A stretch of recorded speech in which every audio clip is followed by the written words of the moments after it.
Des conseils aux mamans pour arriver à trouver l'équilibre entre vie professionnelle et vie familiale, on n'en a jamais assez. Aujourd'hui, je reçois Prisca Gilbert, chef cuisinière et maman engagée, qui jongle entre sa passion pour la cuisine et son rôle de mère. Elle va nous raconter son histoire de maternité, qui n'a pas toujours été un long fleuve tranquille. Elle nous partagera également ses défis du quotidien, ainsi que ses précieux conseils pour arriver à concilier travail et vie de famille. Bonjour, je suis Delali Damessi et je vous accueille dans le premier podcast africain dédié à la parentalité. Ici, je reçois des femmes, mais aussi des hommes qui ont accepté de nous partager leurs histoires de parents ou de futurs parents, sans tabou et sans filtre. Nous écouterons leurs témoignages, leurs joies, leurs peines, leurs défis, leurs conseils, pour vous permettre de vous informer, de vous rassurer, de vous aider, de vous émouvoir ou encore de vous réconforter. Bienvenue chez Baby Mams, le podcast à la fois instructif, authentique et décomplexé sur la parentalité d'aujourd'hui. Kiabi en fera toujours plus pour les familles. Pour celles qui accueillent la vie et ceux qui grandissent à toute vitesse, Kiabi vous accompagne avec sa collection maternité et bébé. Que ce soit pour vous ou pour votre petit bout, Kiabi vous propose des incontournables comme le Dorbien 100% coton à partir de 3500 francs. Parce que votre famille mérite ce qu'il y a de mieux aujourd'hui et demain. Kiabi en fera toujours plus pour les familles. Retrouvez vos magasins Kiabi près de chez vous à Abidjan, Dakar, Douala, Brazza, Libreville, Ouaga et sur nos réseaux sociaux Kiabi Africa. Kiabi, la mode à petit prix. Bonjour Prisca, comment vas-tu? Bonjour Delali, je vais bien, merci. Et toi-même? Très bien, très bien. Je suis ravie de te recevoir. Tu étais tellement busy, mais tu as trouvé un temps pour être là. Ça me fait plaisir d'être là. Dans ce podcast Baby Mams. Alors, on va commencer par les présentations pour ceux qui ne te connaissent pas. Est-ce que tu peux te présenter, nous dire ce que tu fais et de qui est composée ta famille? Alors, je suis Prisca Gilbert, je suis chef cuisinier, j'ai 43 ans. Ma famille est composée de moi-même, Prisca, de mon époux, Guillaume, et de mes deux fils, Eliakim, mon aîné, et Elijah, mon cadet. Qui a quel âge, Elijah? Alors, Eliakim a 18 ans, Elijah a 8 ans. Wow, mom of boys, ok. Avant de parler de comment trouver l'équilibre entre vie professionnelle et vie familiale, c'est la grande question. Toutes les mamans aujourd'hui se posent cette question-là. On va revenir à ton histoire de maternité, tes grossesses, tes accouchements, avant d'arriver justement à toi aujourd'hui dans ta vie de mompreneur. Alors dis-moi, déjà, est-ce que tu as toujours voulu être maman? Est-ce que c'est quelque chose, tu avais toujours ce désir de maternité? Ah oui, j'ai toujours voulu être maman. Mm-hmm. J'adore les enfants. Je ne me voyais pas... Je ne sais pas comment dire ça. En réalité, pour moi, c'est tout naturel. Mm-hmm. C'est un sentiment tout naturel d'avoir des enfants, d'être maman. Ok. Alors, ton premier enfant, Eliakim, qui a 18 ans aujourd'hui, comment ça s'est fait? Est-ce que c'était un enfant désiré? Est-ce que c'était une surprise? Raconte-nous. Alors, c'était entre désir et surprise. Okay. Donc, à 24 ans, pour moi, être une femme, c'est avoir une vie sociale, être en couple, travailler, mais aussi avoir des enfants. Donc, je me dis, je vais avoir des bébés. Donc, pour moi, c'est quelque chose de tout naturel. Je vais voir le médecin, on fait des examens, et il m'annonce que mes ovules n'arrivent pas à maturité. Donc, gros choc pour moi, parce que je me dis, mais... Oui, parce que pour nous, en tout cas, les femmes, on se dit, bon, on va tomber enceinte, c'est mais comme voilà, ça. C'est comme ça que ça se passe, j'ai 24 ans, voilà, tu tombes enceinte quand tu décides. Alors que non. Donc, il me dit, vos ovules n'arrivent pas à maturité. Vous allez suivre un traitement hormonal, et puis ça va faciliter les choses. Donc, moi, je commence mon traitement hormonal. Sauf que ce traitement, il me met carrément par terre. Je suis malade, comme si... je peux pas me lever pour aller travailler, j'ai des vomissements, des nausées, des vertiges, des prises de poids. Donc au bout de quelques mois, j'arrête très vite le traitement. Et sans me rendre compte, dans la foulée, je suis enceinte. Ok. Comment tu le découvres? Pour moi, j'ai un palu. Okay. J'ai 2 mois de palu, 2 mois de palu. Donc je dis, bon, là c'est bon, 2 mois que j'ai le palu, je vais à l'hôpital. Donc, je vois le médecin, il m'examine, il me dit, mais madame, vous êtes enceinte. C'est pas le palu, vous êtes enceinte. Comment tu réagis? Oh, waouh, c'est... À chaque fois, c'est le même sentiment. Ouais. C'est comme si je gagnais au loto. Okay. Je n'arrive pas à décrire. c'est vraiment comme si je gagnais au loto. Donc je suis heureuse. Je dis, bon, finalement, j'avais pas besoin de traitement. Ça arrivait. Donc je suis sur un petit nuage. Je suis un peu perdue aussi parce que première maternité, je ne sais pas ce que c'est. Je saute dans le vide. Tu as 24 ans. J'ai 24 ans. Ouais. Et le chemin, il se fait tout seul, en vrai. Et je parle beaucoup à mon bébé dans mon ventre. Je ne sais pas s'il m'entend, mais je lui dis que je suis contente qu'il soit là et que je serai là pour lui tout le temps, toute sa vie. Alors, comment se passe cette grossesse? C'était une grossesse difficile? La grossesse et l'accouchement? Difficile. Oui. Difficile, pourquoi? Parce que dès le premier trimestre, on me trouve on trouve que je suis atteinte de toxoplasmose. Ok, ah oui. Donc, très tôt, sur la table, le médecin met une interruption de grossesse parce que la toxoplasmose crée des malformations graves sur le fœtus et tout ça. Donc, pour moi, je balaie tout de suite de la main l'intervention, l'interruption de grossesse. Pour moi, ce n'est même pas une option. Vu comment je suis tombée enceinte. Oui, pour toi, tu te dis, attends. Non. Voilà. Et c'est une période de ma vie où j'ai le plus prié. Ah, ça. Donc, je priais tous les jours, c'était louange et adoration. Parce que pour moi, il n'y avait que Dieu qui puisse faire que cet enfant la naisse en bonne santé et que cette grossesse-là se passe bien. Oui, parce que pour rappel, la toxoplasmose, c'est vrai que c'est un terme un peu compliqué, mais c'est quand on nous dit justement ne mangez pas d'aliments crus, de faire attention aux excréments du chat, d'animaux, Moi, etc. j'avais un chat. Comment ça s'appelle, les légumes, il faut bien les laver, etc. Exactement. Effectivement, quand ça arrive, ça peut être grave pour le fœtus et pour la mère aussi. Pour la mère. Donc, j'ai dû me débarrasser de mon chat déjà. Oui. Donc, parce que bon, c'était très clairement, le médecin nous a dit, vous avez un chat, il ne pouvait pas avoir un chat. Et donc, je me suis débarrassée de mon pauvre chat. Et j'ai dû faire attention. Donc, j'ai commencé un traitement. Vu que je voulais garder. Bien sûr. J'ai commencé un traitement que j'ai pris juste même après l'accouchement, jusqu'à même après l'accouchement. D'accord. Parce que j'allaitais. Ah oui. Donc, il fallait que le traitement reste constant pour moi et pour mon bébé. Pour le bébé, Et ensuite, j'ai eu, mon 7e mois de grossesse, j'ai eu une calcification du placenta. Ah oui, t'as enchaîné les choses, dis donc. Donc, calcification du placenta. Qu'est-ce que c'est? Alors, c'est juste que mon placenta, c'est comme si le placenta, il vieillissait. Il était vieux, donc calcifié, donc desséché. Et les nutriments n'arrivaient plus au bébé. Donc, j'ai quand même poursuivi ma grossesse. J'ai accouché, une semaine? Non, même pas. J'ai accouché en premier trimestre du 9e mois. Du 9e mois, d'accord. Voilà. Donc, un peu avant le terme, quand même. Il fallait le sortir, le bébé. Il fallait, oui, parce qu'il ne recevait plus rien du tout.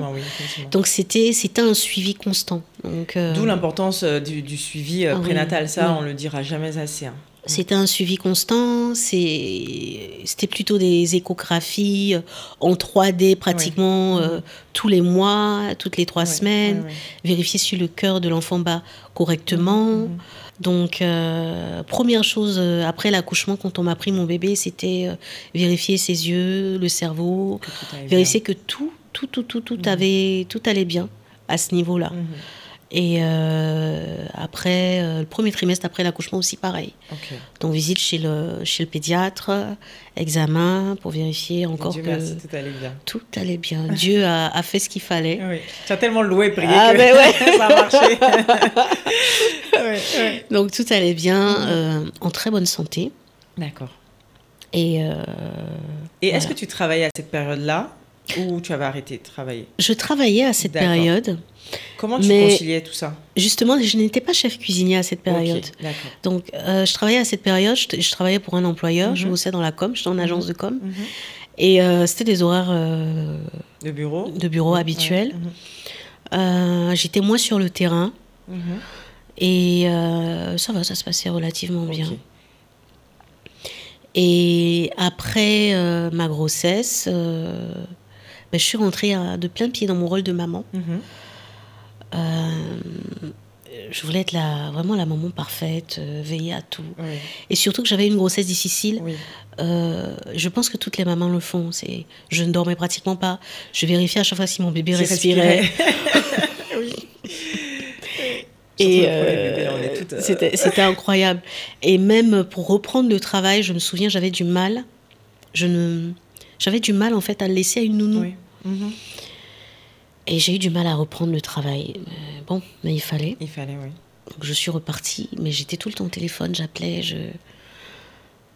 Bref, le rôle de maman, maman moderne qui travaille. Et Dieu merci, tout s'est bien passé. Okay. Après, j'ai eu un changement professionnel. J'ai fait un changement en 360 professionnel. Donc, j'ai ouvert mon premier restaurant. Comment ça s'est passé, ce switch-là, de la com à la cuisine? Ce switch a été, je sais pas comment dire ça. Je pense que moi, je ne l'ai pas réellement senti. Parce que j'avais l'impression de me libérer d'un carcan qui était... C'est-à-dire de faire un saut vers une vie qui me correspondait plus. D'accord.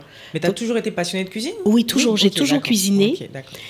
Et mais me dire que j'en faisais un métier, pour moi, c'était vraiment allier ma passion à mon travail. Donc, pour moi, liberté, je vais enfin faire ce que j'aime et tout. Oui. Donc, je le voyais plus comme une nouvelle expérience excitante, une belle expérience. Et puis je prenais mon bébé avec moi, j'embarquais tout le monde avec moi. Ok, en cuisine et tout. Sans vraiment me douter du changement de vie que ça serait.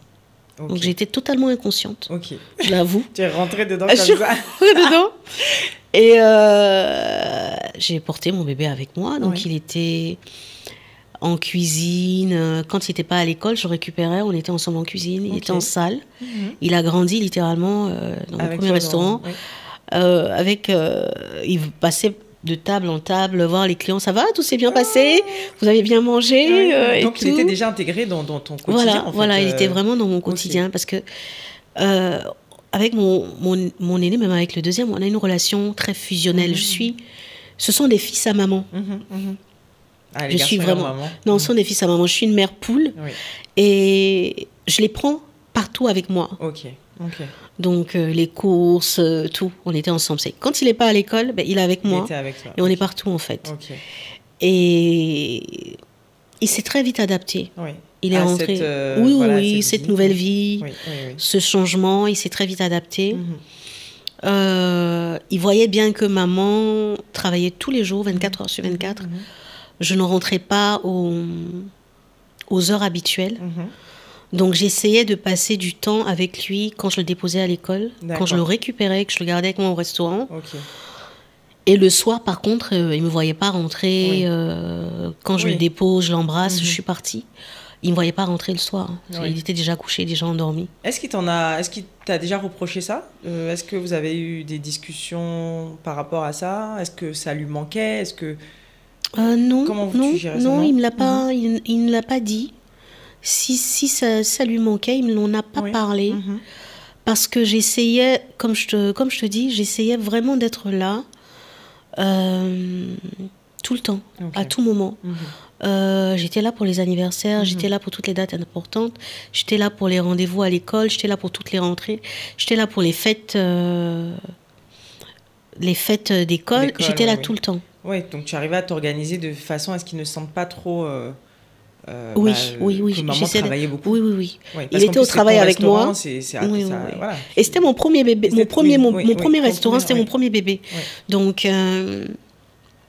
on a vécu par contre une séparation que je n'ai pas voulu trop longue. D'accord. Justement parce qu'il fallait que j'aille me former pour être chef cuisinier.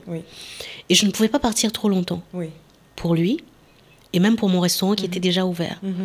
Donc, ça a été notre première séparation, je dirais, un peu longue. Ça a duré combien de temps? Pratiquement 3 mois. D'accord, ah oui. C'était long, 3 mois. C'était vraiment long. Donc, on était tout le temps au téléphone. Il avait quel âge à peu près à cette période-là? Alors, je ne sais plus. Il était autour de quoi, 10 ans? Non, même pas. Non, il devait avoir 5 ou 6, petit 2011, ouais, 5 ou 6 ans. Ouais. Donc, et il a compris que c'est parce que maman devait aller se faire former, vous avez eu cette discussion? Oui, je lui ai expliqué. Je lui ai expliqué, mais en réalité, les enfants comprennent quand tu expliques. Mais quand tu es parti, ils comprennent plus. Ils oublient. Oui. Maman, tu rentres quand? Maman, tu reviens quand? Maman, tu viens quand? Donc, c'était tout le temps. Ouais. Tout le temps ça. Et c'était déchirant pour moi. Oui, forcément. À chaque fois, donc, c'était un gros sacrifice. Ouais. Et quand je suis rentrée, on a essayé de récupérer tout ce temps-là. Et ça va, je ne vais pas trop manquer. Ouais. Si, je vais beaucoup manquer. Oui. Mais ça va, il était entouré. Oui. Donc ça va, ça s'est bien passé. Tu avais un support système quand même qui gérait. Oui, toujours. Toujours, j'ai mis en place, mon support système était là. Donc ça va, important. Ça s'est bien passé. Alors, tu parlais tout à l'heure du deuxième. Il est arrivé à quel moment? Je crois qu'ils ont 10 ans d'écart. 10 ans d'écart. Alors, raconte-nous ça, cette deuxième 35 grossesse. ans. Ok. Bien tassé. Et toujours chef cuisinier. Et toujours, c'est loto, surprise, bébé surprise. Vraiment bébé surprise. Donc, toujours cette impression de gagner au loto. Choc. Claque. Et pareil, grossesse difficile. Ok. Émotionnellement, physiquement. Et premier trimestre, je perds le goût. Ah bon? Un chef cuisinier sans goût. Ah ben attends. C'est horrible. Ah, c'est le comble. C'est horrible. Je perds le goût. Waouh. Je ne supporte aucune cuisson. Donc, dès que je mets du beurre, même dans la poêle, je vomis. Ah oui. Ah ben alors, vraiment le comble. C'était... en cuisine, j'étais une vraie catastrophe. Ah ouais. Donc, j'étais obligée de faire goûter à tout le monde dans la cuisine pour savoir ça a quel goût. Oui. Est-ce que c'est bon? Est-ce que... Non, c'était une vraie catastrophe en cuisine. Oh là là. Et avec lui, tout le lot. Diabète gestationnel, des problèmes de tension, sciatique. Oh là là, dis donc. Donc je n'arrivais pas à rester debout plus de 15 minutes. Comment tu l'as appris, cette sorte de diabète gestationnel? Parce que c'était au deuxième trimestre. C'est vrai que c'est aussi, on fait attention à ça pendant les examens. Et du coup, ça a été géré aussi? Tu as été sous médicaments, traitement? Non, j'ai fait juste attention à mon alimentation. Donc, plus de sucre, j'ai mangé que du verre. C'est dur quand on est enceinte. Je dirais que j'ai eu beaucoup de chance. Sur mes 2 grossesses, j'ai pas pris 12 kilos. Okay. 12 kilos, oui, tranquille. 12 kilos. Et donc, tu enchaînes les bobos de grossesse, j'ai envie de dire. Bobo. Donc... Et avec le stress de la cuisine. Parce que là, je n'ai plus qu'un seul. J'ai 2 enfants. Hein. Là, oui, tu avais le premier. Et je suis enceinte. Ah, et tu as le restaurant. Et est-ce que tu avais le même rythme? C'est-à-dire aussi intense? Oui, c'était aussi intense. Wow, c'était aussi intense. Comment tu as vécu cette période du coup? C'était très dur. Ouais. C'était vraiment très dur. C'était aussi intense parce qu'il fallait autant que je me concentre sur ma grossesse, sur mon grand. Oui. Et j'étais tout le temps en cuisine. Et en plus de ça, sciatique, tension, diabète gestationnel, je ne mangeais pas autant que j'aurais voulu manger. Donc j'étais tout le temps fatiguée. Et donc j'ai fait une pause. À quel moment tu t'es dit... Est-ce que c'est ton médecin qui t'a dit ou est-ce que toi... Le médecin m'a dit qu'il fallait que je m'arrête là. Okay. Il m'a dit, vous voulez ce bébé? Oui. J'ai dit oui. Il m'a dit, il va falloir arrêter tout ça. Il va falloir lever le pied, mettre quelqu'un dans votre cuisine, gérer le restaurant, mais vous ne pouvez pas le faire. Vous choisissez soit le bébé, soit le restaurant. J'ai choisi le bébé. Oui. Souvent, il y a des choix comme ça qui... Oui, j'ai choisi le bébé. Donc, il faut faire. J'ai pris une pause, je me suis concentrée sur ma grossesse, sur moi, sur mon bébé, sur mon fils aussi, Eliakim. Oui. Et j'ai eu mon deuxième bébé, Elijah, qui est arrivé vigoureux, avec beaucoup d'énergie. Et dépression postpartum.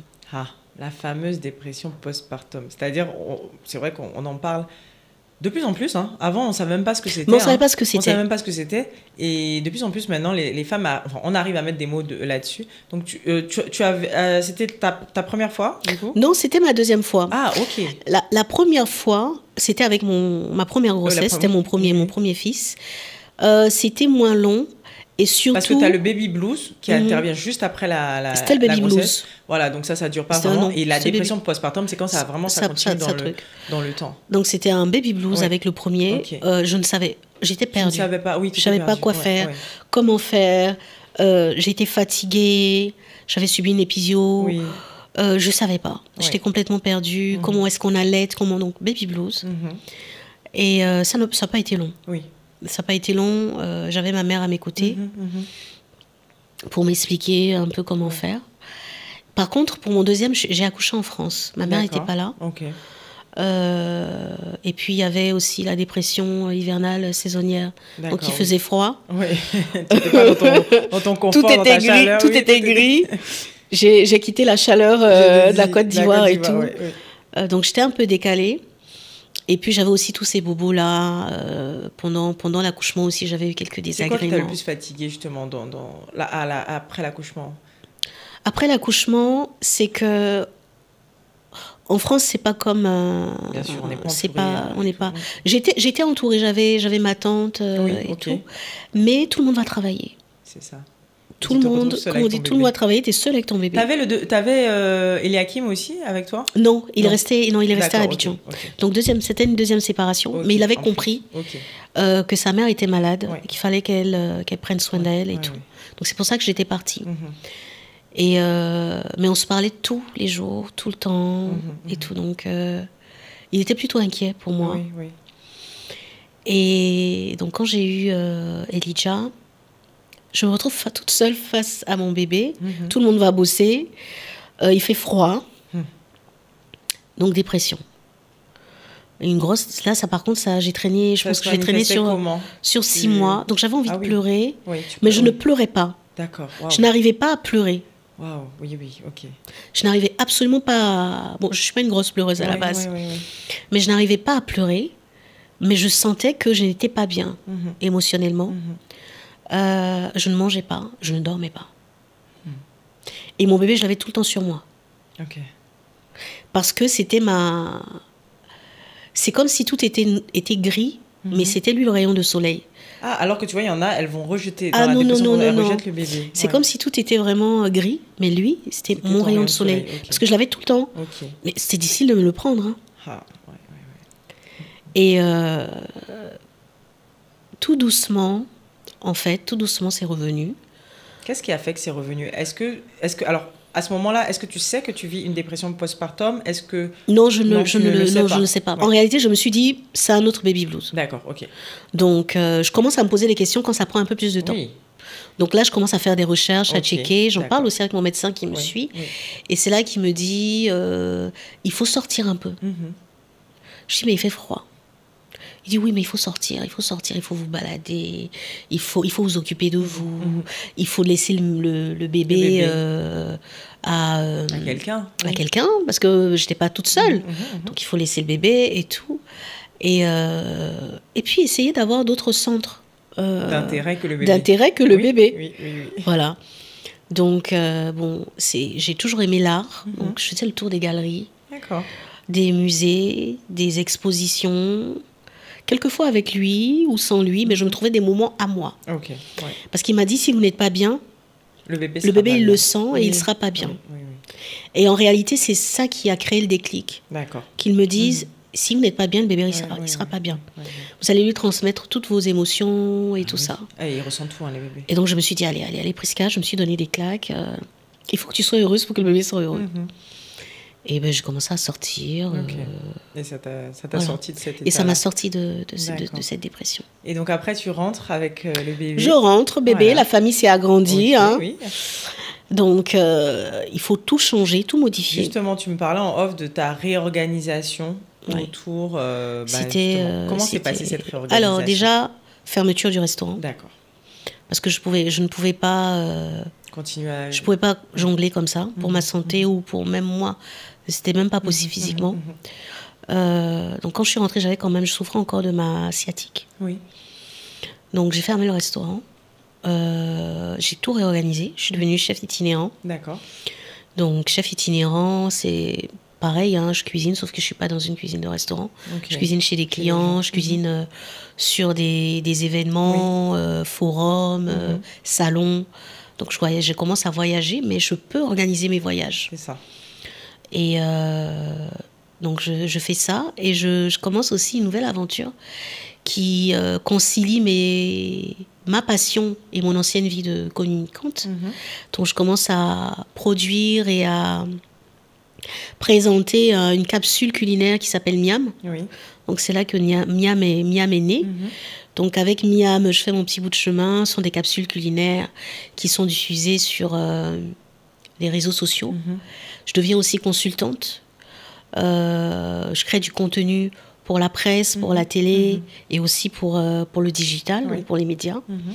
Donc je dirais, c'est une nouvelle façon de vivre mon métier de chef cuisinier. Oui. Donc, je cuisine toujours, mais j'écris, je fais des vidéos, et je peux surtout organiser mon temps pour passer plus de temps avec les enfants. Donc là, c'est génial. J'ai enfin l'équilibre que je recherchais. Et tout se passe bien. Et je suis toujours aussi, je dirais, focus sur leur éducation et sur leur bien-être, parce que pour moi, c'est très important. Je dirais que pour moi, être une femme, c'est pouvoir créer un équilibre entre activité professionnelle et activité familiale. Il est important de pouvoir, pour notre propre équilibre, de pouvoir faire des choses qu'on aime. Je travaille depuis l'âge de 19 ans et je ne me vois pas vivre sans travailler. Donc, dans ma tête, c'était même pas possible d'arrêter de travailler et d'être à la maison constamment, totalement avec les enfants. Il y a des femmes qui le font et je leur dis bravo. Hein. Vraiment. Parce que ce n'est pas facile, contrairement à ce qu'on pense, d'être mère au foyer. Mère au foyer, hein. c'est un autre... Ce n'est absolument pas facile. Non, c'est pas facile. Donc bravo, mère au foyer. Vraiment. Et donc voilà, donc je me suis organisée. Et puis j'étais bien contente de mon organisation, donc ça me permettait de passer du temps. Et les enfants, du coup, j'imagine qu'ils devaient être contents. Hyper contents. Ils ont plus de temps avec maman. Hyper contents, donc relation toujours très fusionnelle avec eux. Ok. Et j'ai une opportunité professionnelle sur laquelle je ne peux pas cracher. Donc j'ai un grand groupe qui me contacte et qui veut que je sois... Pardon. Hein. Donc j'ai un grand groupe qui me contacte et qui veut que je sois chef de ses cuisines. Donc je suis la première femme chef de ce groupe. J'accepte. Je me rappelle, j'ai mangé dans ce restaurant. J'accepte. Et je repars comme une furie. Comme si j'avais oublié en fait comment ça se passait. Donc j'ai oublié la première expérience. J'ai oublié. Donc là, c'est pareil, 24 heures sur 24, 24 heures sur 24, 7 jours sur 7. Wow. Comment... Les seuls moments avec mes enfants se passent dans la voiture quand je les dépose à l'école le matin. Quand je rentre, ils sont couchés. Je ne les vois pas. Je ne les vois que le matin. Le deuxième, il est tout petit. Il est petit. Il a 3-4 ans. L'autre, 14 ans. Oui, ado. Et j'ai mon époux qui est très prévenant, qui fait très bien l'équilibre. Oui. Ça, c'est bien. C'est important de souligner que quand on a un compagnon, en tout cas quelqu'un à côté qui comprend ton métier et qui accepte et qui prend aussi son rôle. Qui comprend, mais vraiment qui comprend et qui... C'est important d'avoir en face un compagnon qui comprenne ce qu'on fait. Donc, qui comprend la difficulté de mon métier. Pardon. Donc, il comprend la difficulté de mon métier, il est là. On est complémentaires sur l'éducation des enfants. Très bien. Il est vraiment présent, il est vraiment... c'est vraiment un bon papa. Voilà. C'est super. Et donc, il essaie, comme il peut... de combler un peu l'absence de maman. Oui. Mais j'ai les enfants qui me disent « Ah, maman, on t'a pas vu, donc je n'étais pas là pour Noël. Je n'étais pas là pour les fêtes de fin d'année. Par contre, pour les anniversaires, j'étais toujours là. Ok. Et un jour où j'ai reçu une vraie claque, c'est que j'ai mon petit dernier, qui lui n'a pas sa langue dans sa poche. Un dimanche, je pars travailler, c'est la fête des mères. Et il me dit, mais maman, aujourd'hui c'est ta fête. Tu travailles le jour de ta fête? Avec papa, on doit aller dîner, on a tout organisé pour ta fête. Ah, ça, c'est des phrases qui tuent. Et là, j'ai une claque. Et j'ai pleuré pendant tout le trajet jusqu'au travail. Je vais pas pleurer, je vais essayer. Mais là, je décide de changer les choses. Je me dis, je peux pas continuer comme ça. Donc ça, pour moi, c'est une vraie claque. C'est une vraie claque. Et je me dis, il va falloir changer les choses. Donc quand j'arrive, je fais mon travail et tout, mais après, je vais voir le directeur et je lui dis que je ne souhaiterais pas reconduire mon contrat. Donc à la fin du contrat, je vais arrêter, tout simplement. C'est pas une décision facile à prendre. Hein. Surtout. Mais oui, pour moi, c'était exactement ça. À cet instant, à cette période de ma vie, j'avais besoin de ce travail-là, de ce statut-là. Sur mon CV, c'était important. Bien sûr. Et j'ai arrêté. Je pense qu'il y a beaucoup de gens même qui l'ont pas compris. Il fallait tout réorganiser. Parce que je ne pouvais pas arrêter de travailler non plus. C'est bien sûr. Donc, je suis redevenue chef itinérant. D'accord. J'ai repris les activités là où elles étaient. Le temps, en fait, de bien construire mon projet sur lequel je travaillais. Donc, avec mon époux, on travaillait sur 2 projets. Donc, un hôtel et un restaurant. Et on a fini par ouvrir les 2 établissements en même temps. Mais souvent, c'est ça. Il faut souvent prendre des décisions difficiles à prendre pour soi ou sa famille. Mais il y a toujours mieux derrière, en fait. On pense que, mais oui, on a l'impression, on a l'impression que lorsqu'on ferme une porte, mais il y a toujours quelque chose de plus donc là, grand c'est vraiment beaucoup mieux. Ok. Je peux choisir mon timing, mon calendrier, passer du temps avec ma famille, avec mes enfants, avec mon époux. C'est beaucoup plus, je dirais, beaucoup plus safe pour nous. Oui. Et je suis toujours consultante, mais même maintenant, même quand je voyage, depuis toutes ces années-là, même quand je voyageais, je ne vais jamais plus d'une semaine. Il y a des règles, pour moi, il y a quelques limites. Je ne vais jamais plus d'une semaine. Je suis toujours là pour les anniversaires, quel que soit l'événement. Je dis toujours à mon employeur ou à la personne en face de moi, si ça tombe à telle date, je prends mon avion le matin, je dois être à Abidjan. Quel que soit l'impératif que vous avez, c'est mon impératif à moi. C'est ça. Le mercredi, c'est le mercredi. Le mercredi, c'est le jour d'Elijah. Parce qu'il faut dire les choses telles qu'elles sont. L'adolescent, il a plus mon temps. Je suis moins intéressante pour lui, du coup. Donc, c'est quand il veut, en réalité. Pour l'adolescent, c'est vraiment quand il veut. Il vient vers moi quand il veut et tout. Moi, je viens le déranger de temps en temps, mais je sens bien que tu poses trop de questions. Voilà. Mais Et dans cette nouvelle réorganisation, du coup, comment tu les intègres, tes enfants? Comment, dans ton quotidien, comment tu justement trouves cet équilibre? Ils sont au centre. Ok. Ils sont vraiment au centre. D'accord. C'est qu'on a tout construit vraiment autour d'eux. C'est-à-dire même quand, avec mon époux, on se pose et qu'on fait un planning de travail, c'est qui sera là quand l'autre ne sera pas là. C'est vraiment ça. Un vrai travail d'équipe. C'est un vrai travail d'équipe. Donc, voilà, ça fonctionne pour l'instant, on a notre équilibre. On essaie aussi à tous les deux, mon époux et moi, de s'accorder entre un temps pour nous. Parce que c'est important, en fait, qu'on ait un temps sans les enfants, tous les deux, et un temps chacun de son côté. Ah, ça, je ne le dirais jamais, c'est le temps pour soi. Voilà, chacun de son côté, parce que quand on est bien, les enfants sont bien. Exactement, Donc, exactement. C'est vrai que ça peut être compliqué, mais c'est beaucoup d'organisation. Oui. Bah, ça, c'est sur l'organisation. Est-ce qu'il y a des moments où tu culpabilises ou alors parce que tu sais que tu dois gérer, enfin tu dois faire passer le travail avant les enfants? Est-ce que tu culpabilises encore? Avant, oui, j'imagine que ça devait t'arriver, parce que j'imagine qu'il y a beaucoup de mamans, c'est même pas j'imagine, il y a beaucoup de mamans qui, des fois, ont des choix à faire. C'est-à-dire, on doit choisir d'aller au travail. On n'a pas le choix. Et on culpabilise. On se dit, oh là là, mais là, l'enfant là va m'en vouloir. Ça va être compliqué. Oui. Comment on gère ça? Comment tu gères ça? J'ai encore des moments où je culpabilise. Par exemple, si mon grand... Une fois, mon grand était malade. Je n'ai pas pu me libérer pour l'accompagner à l'hôpital. C'est mon époux qui y est allé. Franchement, je me suis dit... J'aurais dû y être. C'était pas grave. Mais je me dis, même si j'aurais dû y être... Mais bon, il est parti avec son père. Donc ça... Et il y a une fois où... Il y a des fois, mais ça arrive aussi souvent parce que je finis tard. Ou quand je rentre, je les ai pas vus avant qu'ils ne s'endorment. Donc, oui, il y a encore de la culpabilité sur ces choses-là.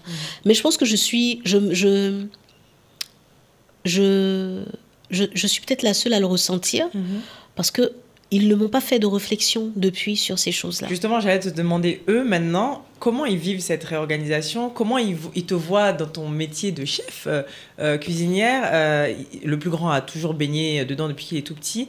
Le plus petit, il baigne dedans aussi. Le plus petit baigne dedans aussi. Comment ils te voient? Comment ils s'intègrent dans tout ça? Alors, déjà, ils sont partout. Ils sont partout avec moi. Ça, c'est indéniable. Au restaurant, ils sont partout. Donc, ils vivent en direct un peu tout ce que je fais. Je dirais qu'ils ont deux perceptions complètement différentes. Je vais donner deux exemples. Déjà, avec Eliakim, je sais qu'il y a de la fierté chez les deux. Et ils me regardent, ce regard-là qu'ils ont sur moi, qu'ils portent sur moi, me conforte que je fais les choses bien. Donc, beaucoup de fierté. Je me souviens d'un jour où Eliakim est rentré de l'école. C'était un 8 mars, journée de la femme. Donc, Eliakim rentre de l'école et puis il me dit, maman, tu sais qu'aujourd'hui, la prof, elle a parlé de toi? Je dis, ah bon? Elle me connaît, la prof? Non, je sais laquelle des profs. Donc, il me dit, je dis, mais qu'est-ce qu'elle a dit? Il dit, non, elle parlait des femmes, en fait, qui changent les choses en Côte d'Ivoire et qui font des métiers d'hommes et tout. Et donc, elle a dit, chef Prisca Gilbert.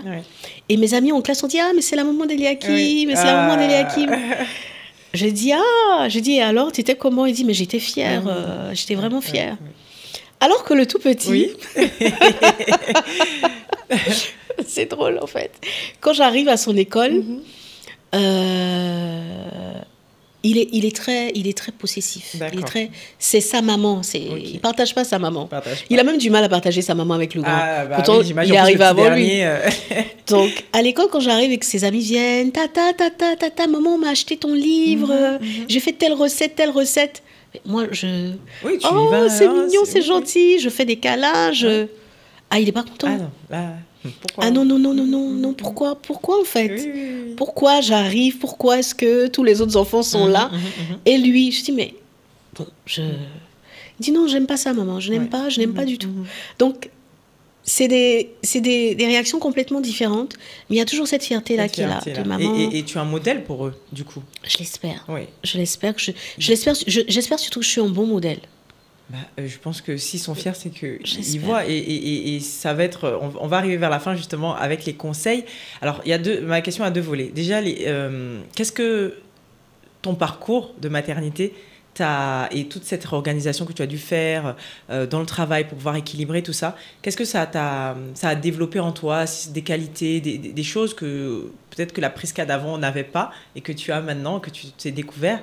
Et enfin, pour finir, les conseils que tu donnerais à ces mamans qui soit hésitent à se lancer dans l'entrepreneuriat ou alors se posent des questions, est-ce que je vais arriver à gérer ma vie familiale et professionnelle, et si oui, comment elles le feraient? Alors, les enfants viennent avec beaucoup d'amour, surtout beaucoup de maturité. Moi, j'étais immature, d'une maturité incroyable avant. Donc, beaucoup de maturité, beaucoup d'organisation. Ouh là là, il faut être toujours prête. Toujours prête. Armoire à pharmacie, toujours prête en réalité. Même dans le sac, quand on sort avec eux, on n'a plus rien à nous dans les sacs. Ça, c'est eux. Donc, beaucoup d'organisation, être toujours prête, et puis de la maturité, de la disponibilité. Parce que c'est important de parler avec ses enfants. Oui. C'est très important. Donc moi, dès que j'ai un bout de temps, j'essaie. Et c'est vrai qu'à l'adolescence, c'est un peu plus compliqué de communiquer. Mais ça va. Okay. Je rends gloire à Dieu. Parce que vraiment, c'est un chemin qu'on ne peut pas faire tout seul. Ou toute seule, on ne peut pas. La parentalité, c'est un chemin. C'est, comme on dit, il faut tout un village pour élever un enfant. Pour élever un enfant. Il faut vraiment tout un village pour élever un enfant. Et ma foi, ça a vraiment affermi ma foi. Je crois que être enceinte et mettre au monde un enfant, c'est un miracle de la vie. Totalement. Et forcément, ça renforce, ça affermit la foi. Totalement, c'est vrai. Donc beaucoup de foi, de résilience, de communication avec nos enfants. Transmettre, je pense que je retiens aussi la transmission des valeurs du travail, parce qu'ils t'ont vu travailler depuis qu'ils sont petits. Ils te voient, ils me voient toujours travailler. Et si on finit par les conseils à ces mamans-là qui hésiteraient ou qui ne savent pas comment gérer tout ça. Moi, un conseil que je dis souvent, c'est ne vous mettez pas trop de pression. Il n'y a pas de maman parfaite. On peut avoir 5, 10 enfants. Il n'y a pas de maman parfaite, en fait. Parce que chaque enfant est différent, déjà. Ouais. Et chaque enfant vient avec une situation où... donc, non. On se met quelquefois trop de pression à vouloir être la mère parfaite, alors que ça n'existe pas. Ouais. Donc, il faut se laisser guider. Il faut aussi écouter nos enfants. Il faut beaucoup prier. Et puis voilà, vivre la vie. Et puis il faut se donner du temps aussi à soi-même. Parce que quand on n'est pas bien, nos enfants ne sont pas bien. Donc il faut qu'on soit heureuse, il faut qu'ils soient heureux, tout simplement. Totalement. Très belle phrase de conclusion. Alors la dernière question que je pose à chaque fois à mes invités, est-ce que si tu aurais un message, un mot pour tes enfants, qu'est-ce que tu leur dirais aujourd'hui? Je pense que ça, ils le savent déjà. Hein. Je leur dis tous les jours que je les aime, tous les jours. Je pense que la chose que je fais tous les matins, quand je me réveille, c'est de leur dire « je vous aime, je t'aime » et de prier. Je leur fais des bénédictions tous les matins. Donc, je ne sais pas si c'est redondant, si c'est répétitif, mais à chaque fois que je les vois, ce sont les mots qui me sortent de la bouche et du cœur. Je vous aime. Vous êtes mes pépites, vous êtes mes bébés. Et pour rien au monde, je changerai cette vie-là. Voilà. Eh bien, merci Prisca. Merci d'avoir partagé autant. Et je te souhaite le meilleur pour la suite à toi et toute ta famille. Merci.